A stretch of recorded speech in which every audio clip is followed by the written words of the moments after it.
Pada awalnya kupikir jalanan akan sangat lengang dan tidak terjadi kemacetan, namun nyatanya baru beberapa meter di depan sudah terjadi kemacetan.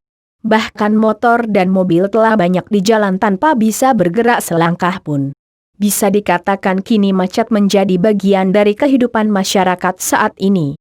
Kota besar yang sedang kutinggali ini ikon dari kota, bukan lagi seperti yang ada di dalam buku ataupun berita-berita, tetapi kini ikon kota berubah menjadi kemacetan.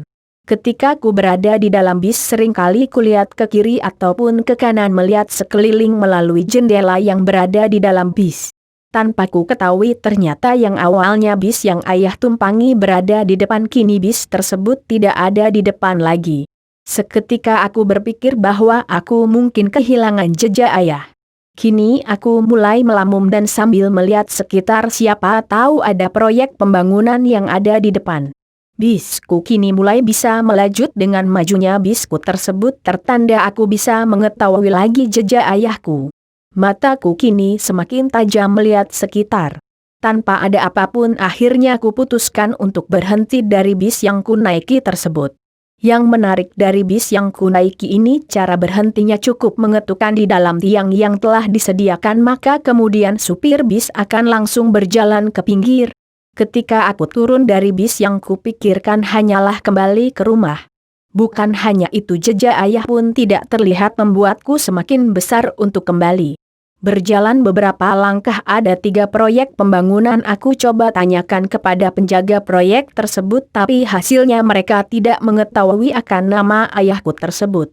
Seketika aku menjadi semakin janggal dengan semua ini. Harus kuakui bahwa terkadang di dalam menjalani kehidupan sehari-hari kita selalu saja menemukan berbagai macam kejutan-kejutan kehidupan. Pada saat aku berjalan-jalan tanpa arah, tiba-tiba saja aku mendapatkan sebuah kejutan kehidupan di mana aku melihat ayah tidak bekerja sebagai kuli bangunan, tetapi aku melihat ayah di dalam sebuah pasar bersamaan dengan tumpukan sampah seperti sedang mencari-cari sesuatu.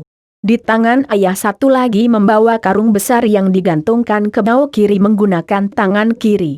Sedangkan tangan kanan memegang tongkat besi untuk mengambil dan mengorek-ngorek sampah. Kulihat ayah seperti sedang memungiti beberapa botol, kartus, dan lain-lain. Seketika aku hanya bisa menghela napas dengan sangat panjang.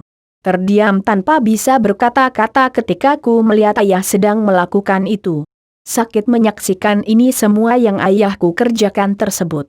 Padahal ketika di rumah ayah selalu bilang bahwa ia banyak sekali kerjaan yang dilakukan dari mulai tukang bangunan sampai hal lainnya. Tetapi kini aku mengetahui akan kebenaran itu semua.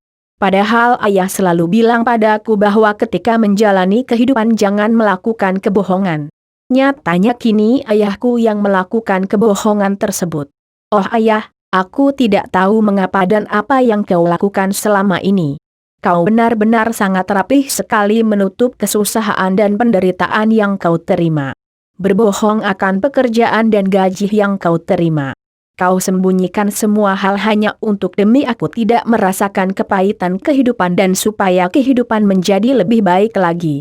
Kini hanya satu kata yang dapat ku sampaikan padamu ayah. Terima kasih,